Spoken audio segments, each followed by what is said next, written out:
UPSC Prelims 2022 question for which exam took place today itself. So, UPSC Prelims exam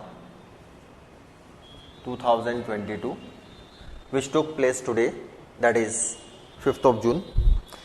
Now we will discuss polity and governance portion, question relating to Indian polity and governance. So, the first question we are taking up is relating to contempt of court. So, there are three statements pursuant to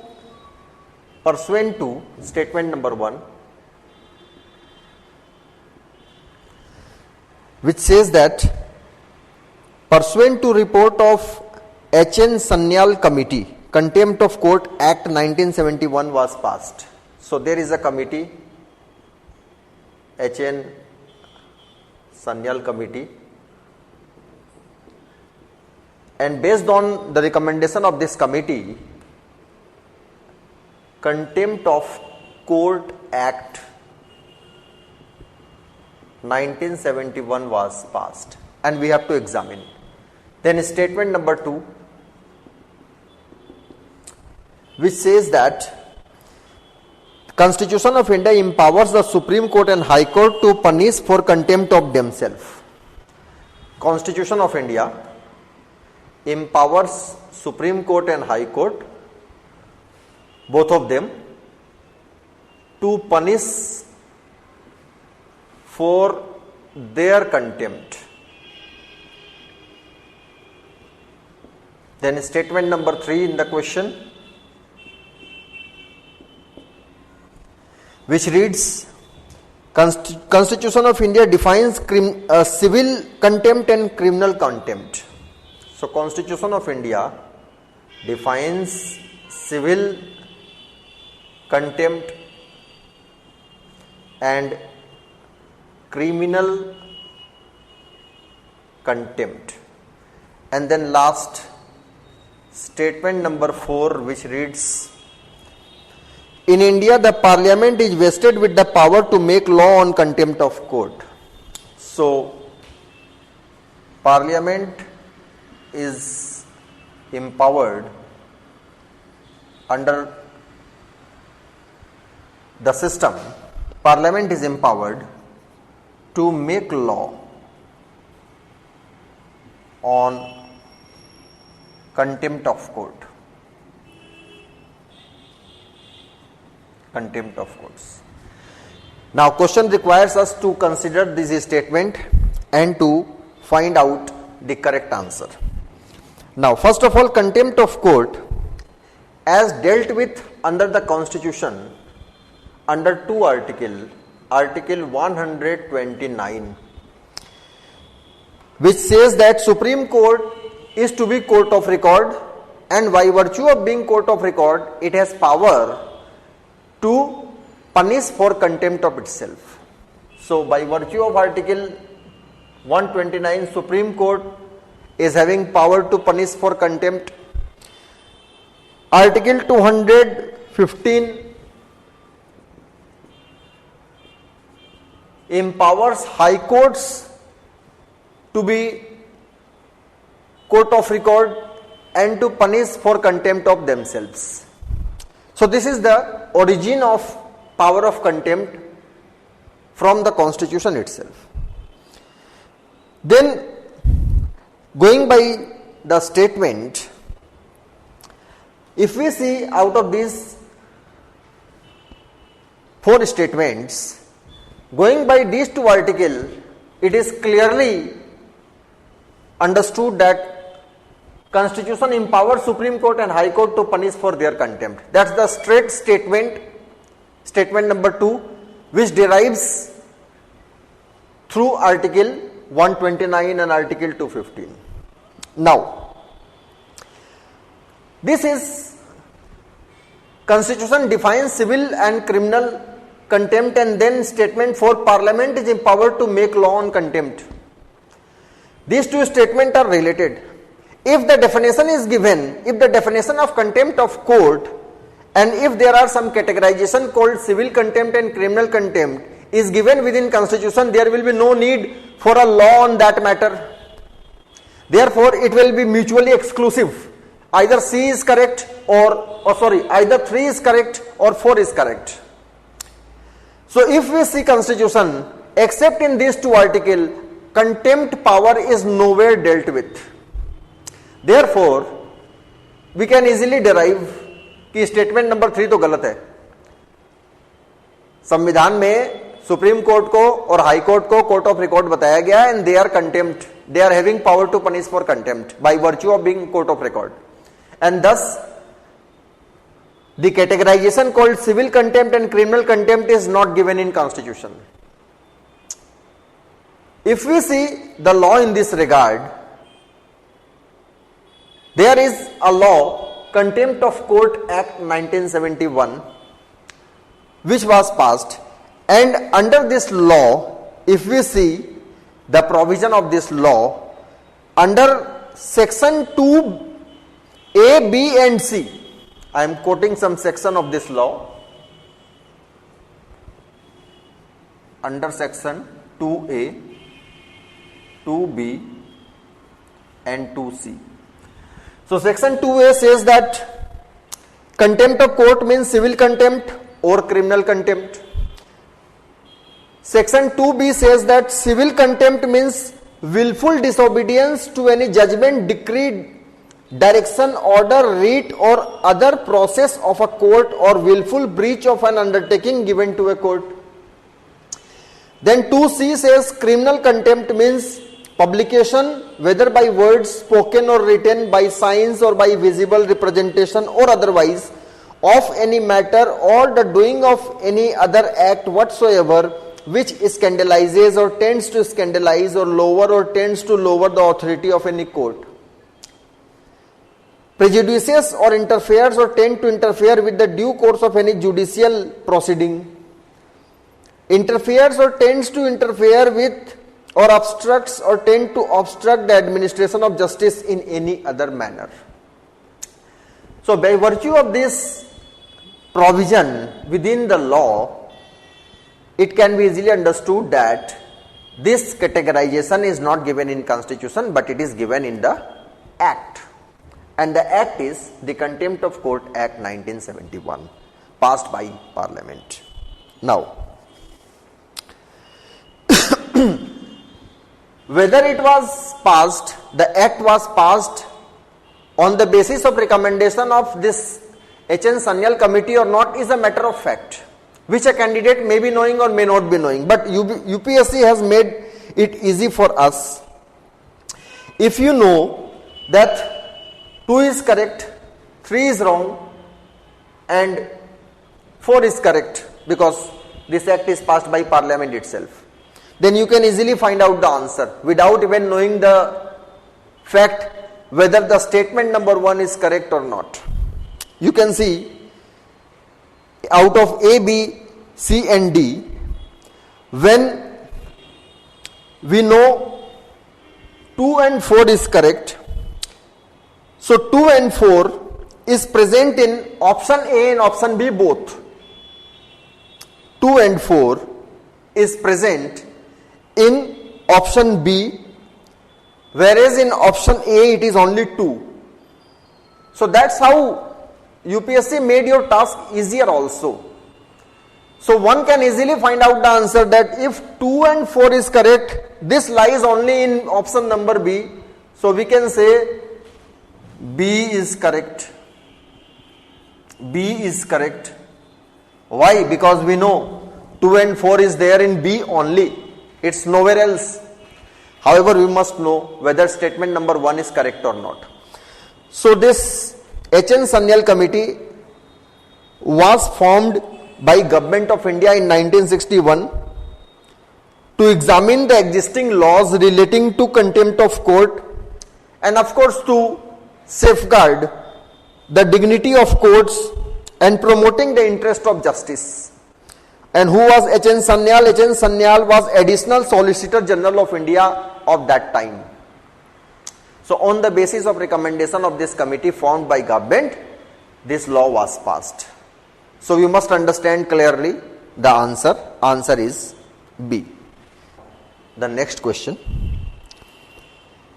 is regarding advocates. And the statements are: statement number 1, which reads that the government, law officers and legal firms are recognized as advocates, but corporate lawyer and patent attorneys are excluded from the recognition as advocate. Now, as general studies student, it might be difficult, in my opinion, because who is an advocate is a legal matter, and there is a law called Advocate Act, Advocates Act 1961. So UPSC in a sense has thrown a question which has some legal tilt. Now analyzing the statement number 1 based on the provision under Advocates Act, the term advocate is defined under section 2(1)(a). As per this law, advocate is defined under section 2 clause 1 clause A, and as per this definition, advocate means an advocate entered in the role. Who is an advocate? Who is entered in the role. Now which role is it is talking about? Section 2(1)(a) is talking about which role? This role is the role which is maintained by state bar councils. State bar councils are provided for within Advocates Act. So every advocate, a legal practitioner who is practicing law, is bound to obtain an enrollment certificate under Advocates Act from the jurisdictional state bar council. So state bar council maintains this role.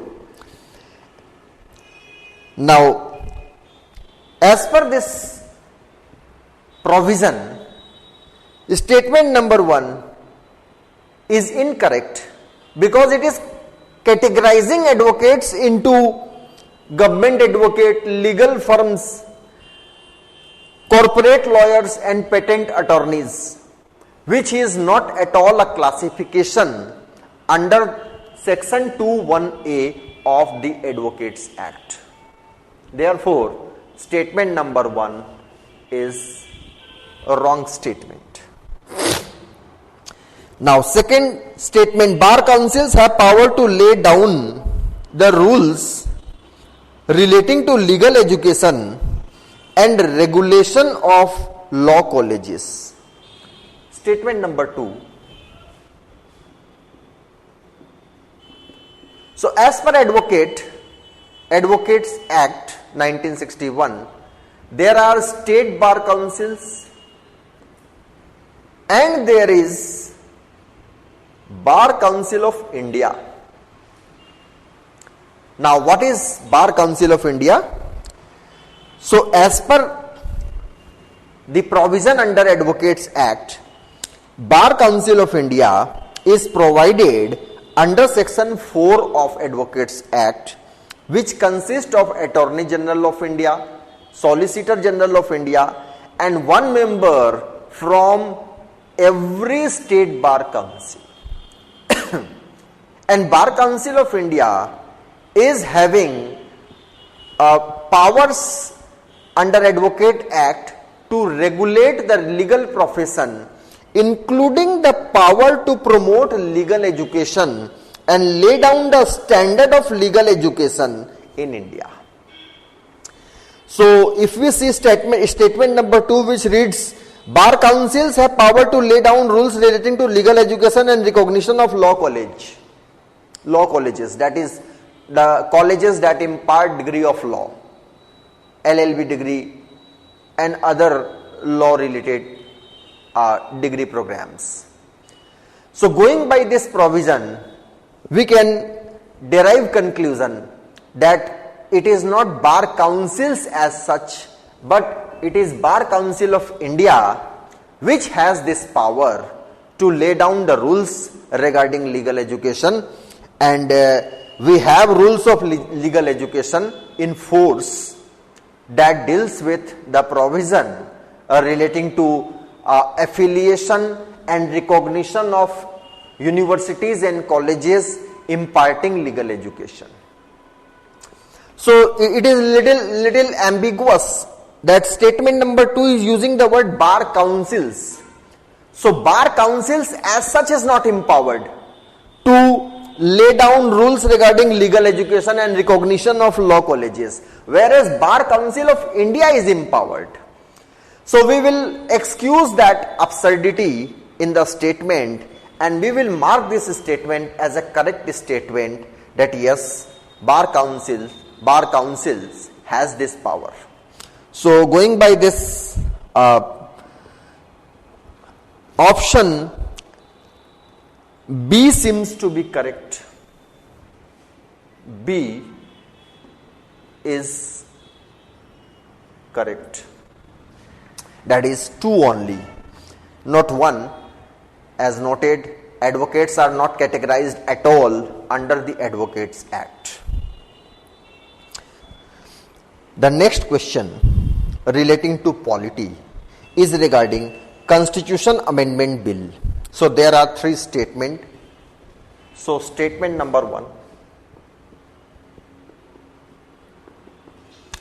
it reads, a bill amending the Constitution requires prior recommendation of President of India.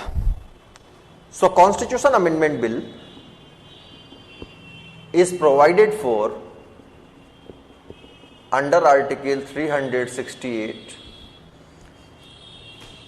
and it says that a Constitution Amendment Bill for its introduction requires President's recommendation.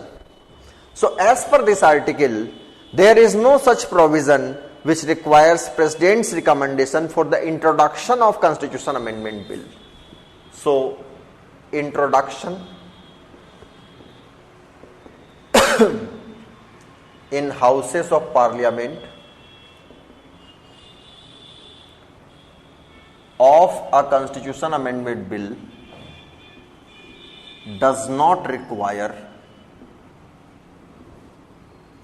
President's recommendation. So therefore, statement 1 is false. Then second statement, it reads, when a Constitution Amendment Bill is presented to President of India, it is obligatory for the President of India to give his or her assent. As per Article 368, there is a clear provision in this regard that President shall give assent to the Constitution Amendment Bill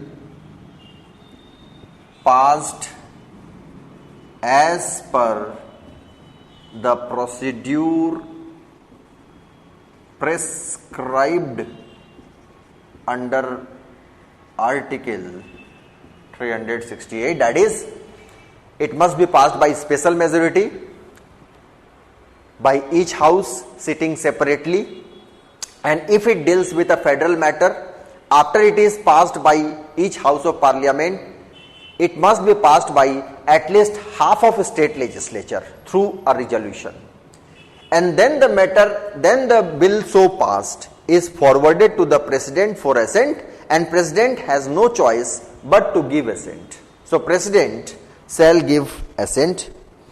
Therefore, in the light of this provision, statement number 2 is correct. Statement number 3, Constitution amendment bill must be passed by both houses, that is Lok Sabha and Rajya Sabha, by special majority, and there is no provision of joint sitting. Just now we noted that with regard to Constitution amendment bill, the Constitution is really empowering provision to Rajya Sabha as well. That is, joint sitting is not a possibility. The bill shall be passed in each house sitting separately. So no joint sitting is possible, and therefore statement is correct. In the light of this, we can find out of alternates A, B, C and D, alternate B is correct. So B is correct with regard to Constitution Amendment Bill. The next question of polity is related to the types of ministers. So statements are given. So statement number 1,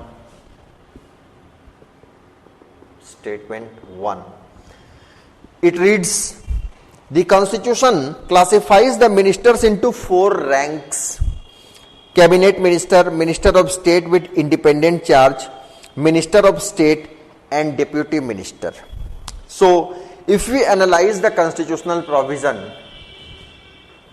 so Article 74 and Article 75, which relates to Council of Ministers, nowhere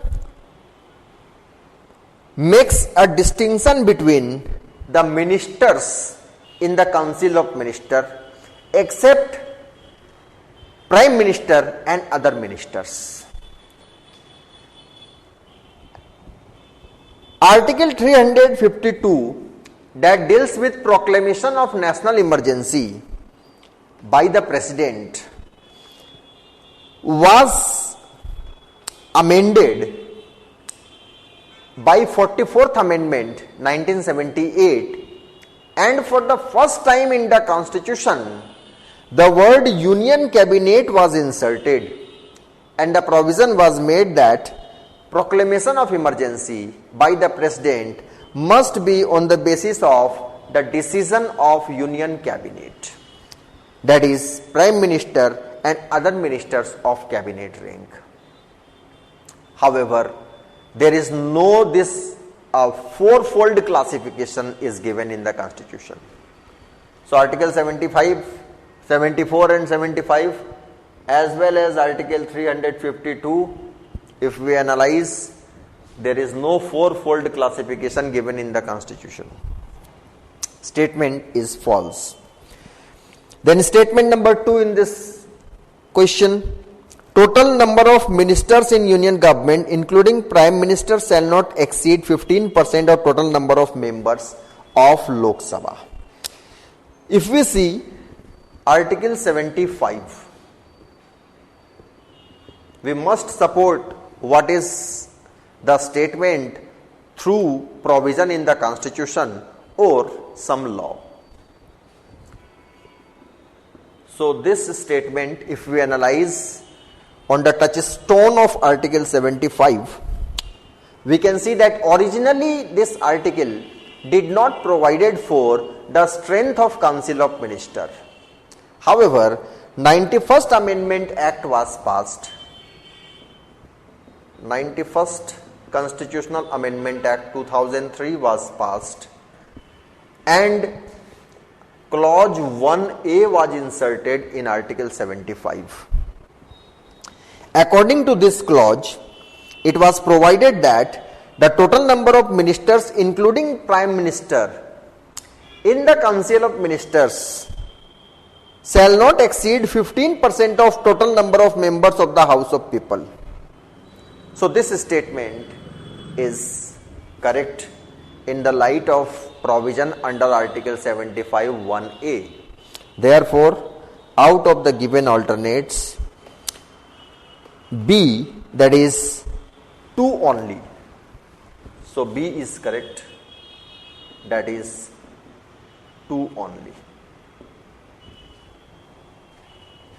Now the next question is related to the exclusive powers of Lok Sabha. Exclusive powers of House of People or the Lok Sabha. And it says that which one of the following are exclusive powers of Lok Sabha? First, to ratify the declaration of emergency.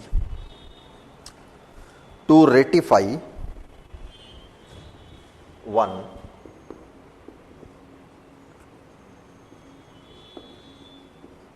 to ratify the declaration of emergency or national emergency. Now, if we see Article 352, which relates to national emergency, Article 352 says that the national emergency proclaimed by the President must be approved by both the houses, not only the Lok Sabha.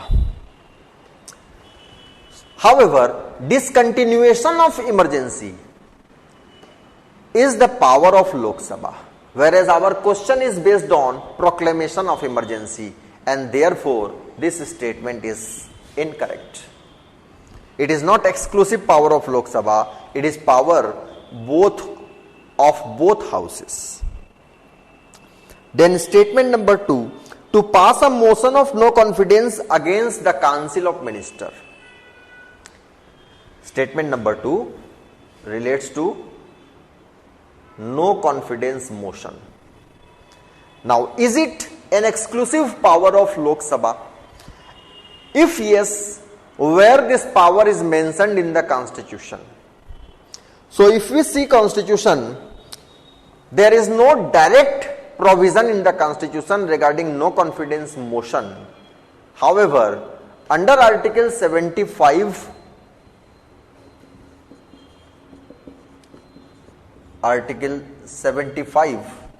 Clause C, there is provision regarding collective responsibility, which says that Council of Ministers shall be collectively responsible to Lok Sabha, and thus by virtue of this principle, it is the Lok Sabha, popular house, which can entertain the no confidence motion against the ruling government. Rajya Sabha is excluded from this power. So, statement 2 is correct. Then, to impeach President of India. So, impeachment of the President, if we see Article 61, Article 61 says that the motion regarding impeachment of President of India is introduced and passed in one house by a special majority of 2/3 of total membership. After it is passed as such, it is forwarded to the next house, which acts as investigating house.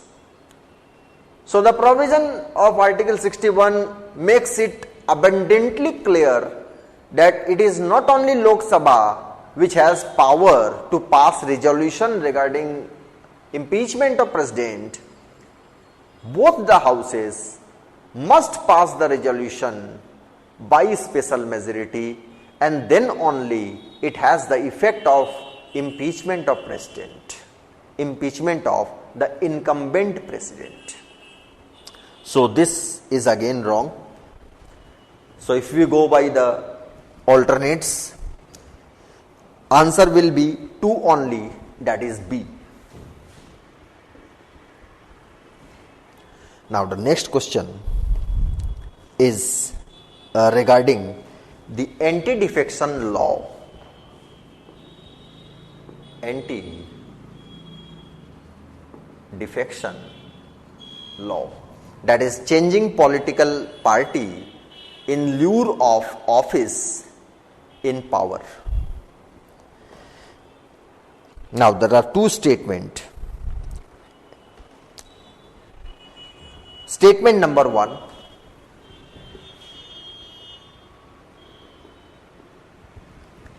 the law regarding anti-defection, it specifies that a nominated legislator cannot join any political party within 6 months of being appointed to the House. So, anti-defection law is given in 10th schedule of Constitution, which was inserted by 52nd Constitutional Amendment Act 1985 to prevent the menace of anti-defection, which affects political stability and a lack of morality in politics. Now, anti-defection law, although it is named as a law, however, it is a provision in the Constitution itself. That is the 10th schedule. And if you see the concerned article regarding disqualification of the legislator, Article 102, Clause 2, it provides for disqualification of member of parliament, disqualification of MPs under 10th schedule. And if you talk about the state legislature, the consent provision is given under Article 191, Clause 2, that deals with disqualification of the members of State Legislative Assembly and State Legislative Council. So it provides 10th schedule, it provides that a nominated member, it is provided within 10th schedule, not in these two articles. These two articles simply says about disqualification of the member. If a member indulge in anti-defection, he or she will be disqualified. Detail is provided within Schedule 10. So as per the Schedule 10 provision, it says that a nominated member joins a political party after 6 months. A nominated member of parliament or member of state legislature joins political party after 6 months, that is after 6 months of nomination. After 6 months, in that case it attracts disqualification, right? Whereas this statement is saying that a nominated member is disqualified if he joins a political party within 6 months.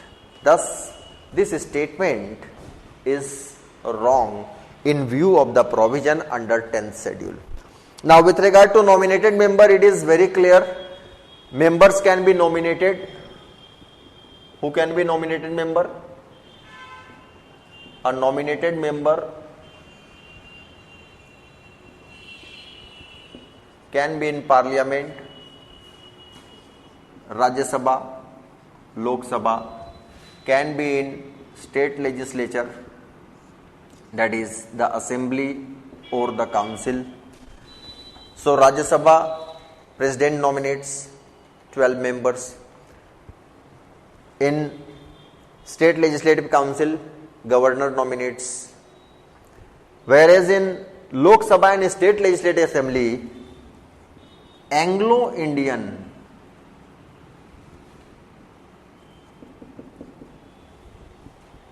can be nominated. However, by 104th Amendment Act 104th Constitution Amendment Act passed in 2019, this two provision has been removed. So now the nominated member can be in Rajya Sabha, that is in the upper house. Nominated member can be in the state legislative council, that is in the upper house of the state legislature. And these two were removed by the 104th Constitutional Amendment Act 2019. No more Anglo-Indians can be nominated in the Lok Sabha or in the assembly. Now, second statement, it reads, the law does not provide any time frame within which the presiding officer has to decide a defection case. Now, whether a member is disqualified or not is a decision. So, the statement number 2, it says that who decides? Decision in case of anti-defection. So, if we see Schedule 10, under Schedule 10, Para 6 is there. So, Para 6 of the Schedule 10, it provides that decision is made by the presiding officer of the house. However, within this para, there is no provision regarding time frame within which the decision has to be made, and therefore this statement is correct. So, going by the analysis, 2 only, that is B, is correct. Now, the next question is regarding the Attorney General and Solicitor General of India. Statement number 1, it says that Attorney General of India and Solicitor General of India are only officers of the government who are allowed to participate in the meetings of Parliament of India. Attorney General and Solicitor General of India. So, if we see this provision, there is Article 76 in the Constitution which deals with Attorney General of India. However, this article nowhere provides about Solicitor General of India. Okay? Now, Attorney General is given a special power not by Article 76 but by Article 88 of the Constitution. It says that the Attorney General can take part in the proceeding of Houses of Parliament, including right to speak. However, he is not entitled to right to vote because he is not a member. And this power is given under Article 88. So, Attorney General can take part in the parliamentary proceedings, including right to speak but not right to vote. Now, going by this provision of Article 88, we can conclude that the statement is incorrect, because it is saying that Attorney General and Solicitor General both are entitled. Right? Second statement, according to the Constitution of India, Attorney General submits resignation when the government which appoints him resigns. So, if we see Article 76 that deals with the tenure of office of Attorney General, it provides that Attorney General shall hold office during pleasure of President of India. However, it is nowhere provided that as soon as there is change of government, the existing Attorney General must resign. Constitution does not say this. However, it is by convention that the Attorney General submits resignation as soon as the government changes. But Constitution is not speaking about this. So, the statement is false. statement is false, and therefore the option D is the answer. That is, neither 1 nor 2 is correct. Then the next statement is regarding writ of mandamus. A writ of mandamus, which is mentioned under Article 32 and 226. Now, statement says, mandamus will not lie against a private organization unless it is entrusted with a public duty. So, if we see the writ of mandamus, it says that the public body or public authority can be compelled to exercise the public function which is entrusted to that public authority. And the definition of public authority for this purpose includes, of course, the government, that is the executive, as well as the subordinate court and quasi-judicial bodies. Private organizations are not covered within the purview of the public body. Therefore, statement number 1, which says that even private organizations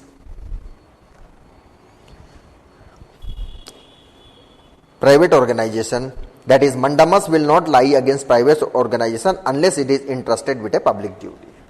Right? Statement is correct. Statement number 2, mandamus will not lie against a company even though it may be a government company. Statement number 2, mandamus will not lie against a company. So, if a private organization in collaboration with the public body is discharging some public function, writ of mandamus can validly lie against that private organization also. For example, joint collaborations or public-private partnerships. So, this statement that it will not lie against a company is false statement. It can lie against a company, of course, against a government company also. Now, third statement, any public mind person or public spirited person can be a petitioner to move the court to obtain writ of quo warranto. So, this is by virtue of public interest litigation. Any individual or any organization can move to the higher judiciary, that is Supreme Court and High Court, to enforce the mass violation of fundamental right, because that is the purpose for which we have Article 32 relating to writ jurisdiction and Article 226 writ jurisdiction of the high courts. So, yes, of course, any person can move to the judiciary to enforce the fundamental right. Analyzing this, statement number 2 is wrong, 1 and 3 is correct. Therefore, the correct answer will be C.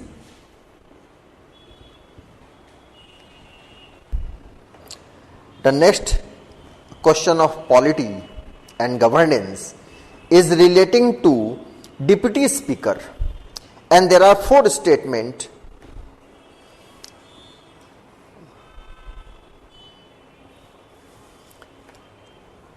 First statement, as per the rules of procedure and conduct of business of Lok Sabha, election of deputy speaker shall be held on such date as the speaker can fix. Now, we are supposed to know the rules also besides the constitutional provision, which we may not know, right? However, if we see the rules, statement number 1, question is relating to deputy speaker. Now, statement number 1, if we see the rules of Lok Sabha, that is rules of procedure of conduct of business of Lok Sabha, there is rule 8 clause 1, So as per Rule 8 Clause 1, election of deputy speaker shall be held on such date as the speaker can fix, and therefore the statement is correct because Rule 8 Clause 1 says. Second statement, there is a mandatory provision that election of a candidate as deputy speaker of Lok Sabha shall be from either the principal opposition party or the ruling party. So statement number 2, that mandatory provision in this regard, there is no such mandatory provision. The appointment of deputy speaker by convention is from the principal opposition party. So this statement is wrong that there is mandatory provision. Statement number 3, deputy speaker has the same power as speaker when presiding over the sitting of the house and no appeal lies against his ruling. This is the purpose for which we have deputy speaker, that if a speaker is absent or the position of speaker is vacant, deputy speaker will take or will preside over the proceedings of the Lok Sabha. So this statement 3 is correct statement, because yes, the deputy speaker is having the same power as speaker whenever he or she is presiding over the proceedings of the Lok Sabha. Now, last statement, a well established parliamentary practice regarding appointment of deputy speaker is that the motion is moved by speaker and duly seconded by the prime minister in this regard. So such kind of parliamentary proceeding, parliamentary practice is not found. Therefore, the answer can be found out of this. Which one is correct? So A is having 1 and 3. Answer will be A, 1 and 3. Right. Even otherwise you can find the answer. If you are not knowing the fourth statement, that 1 is there only at 2 places, A and B. In B, it is mentioning 2 is also correct, which you know is not correct, because by convention deputy speaker is from the opposition. So without knowing the fourth statement, you can find out the answer. Now the next question regarding polity and governance is regarding the statement, who compiles information on industrial disputes, closures, retrenchment and layoff in factories employing workers. So more of a factual question. So industrial disputes, we have in India Industrial Disputes Act 1947, which relates with industrial dispute concerning strikes by the workers, lockouts by the employer, retrenchment, layoff of employees by the employer. Now the question is, who compiles this information? So there is a Labor Bureau under Ministry of Labor and Employment. So Labor Bureau under Ministry of Labor and Employment, Government of India. So this Labor Bureau collects periodic returns from labor departments of states and regional labor commissioner of central government. So this organization is in the field of labor statistics, engaged in collection and publication of data relating to employment, unemployment, wages, including industrial relations. So more of a factual question. Based on this, answer will be C. Question is also relating to governance, something relating to Coal Controller Organization, CCO. Coal Controller Organization, which is there in the Ministry of Coal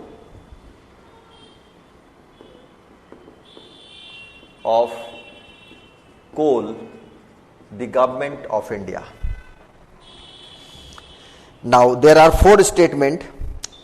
First statement, CCO is the major source of coal statistics in Government of India. This statement is correct because the Coal Controller Organization is given this role under the law called Collection of Statistics Act. So statement number 1 is correct because CCO is given the role under Collection of Statistics Act 2008. Therefore, the statement is correct. Second statement is it monitors progress of development of captive coal and lignite blocks. So if we see this, it is also one of the role. So statement number 2 is also correct, being the role of CCO. Statement number 3, it hears objection to government notification relating to acquisition of coal bearing area. So we have Coal Bearing Area Acquisition and Development Act.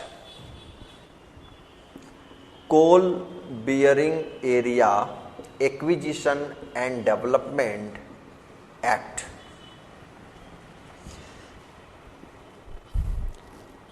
Under this law, CCO is given this power to hear objection to government notification. So this statement is also correct. Last statement ensures that coal mining companies deliver the coal to end users in the prescribed time. So this is not the role given to the CCO, and therefore based on this analysis 1, 2 and 3, that is A is correct. Now the next question is regarding the 5th schedule. It says that the 5th schedule, which is provided under Article 244 Clause 1,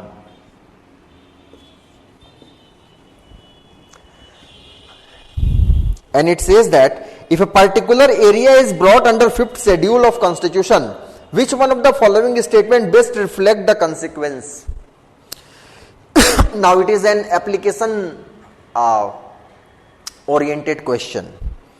It is not a direct question, rather an implication oriented question.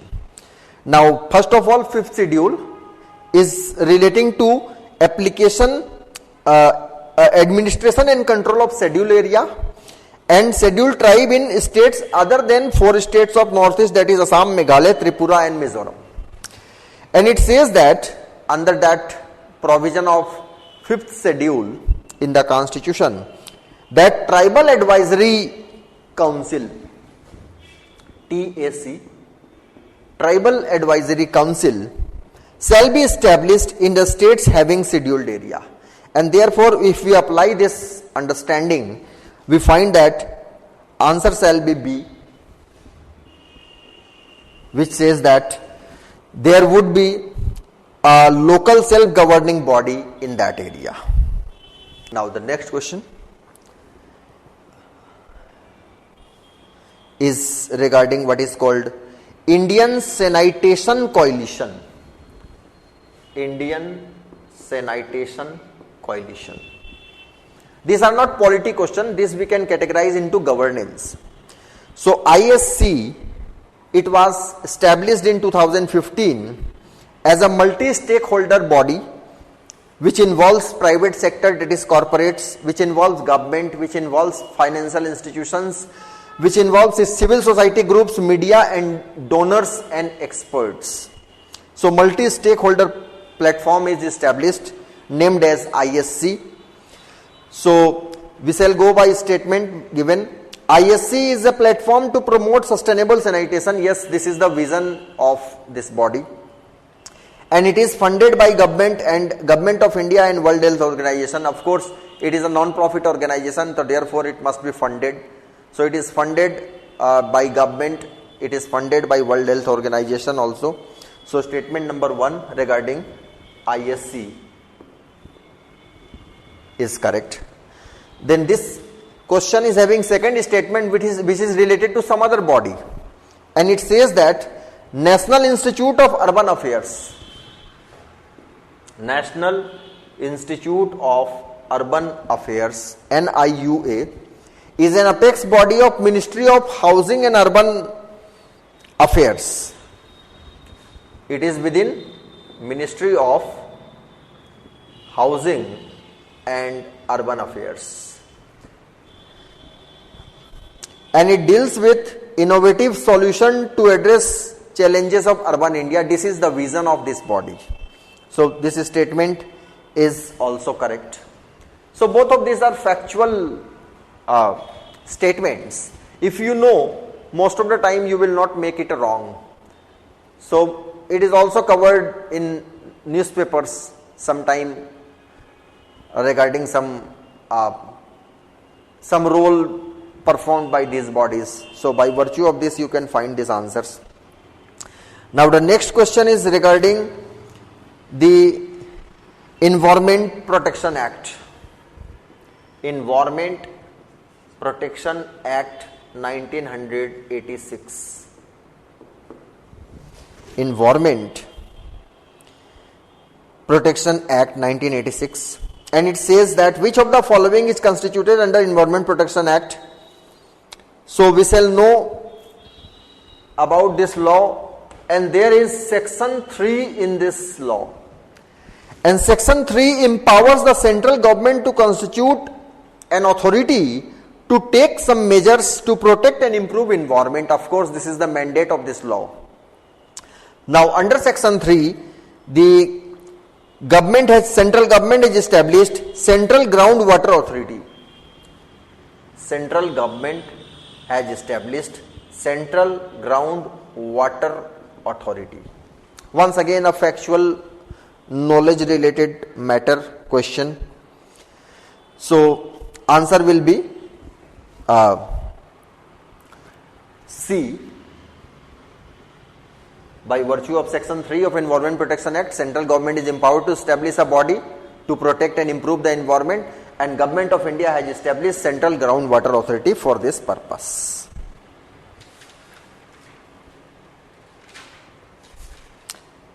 So thanks a lot for watching this video regarding our UPSC Prelims 2022 exam, questions relating to polity and governance.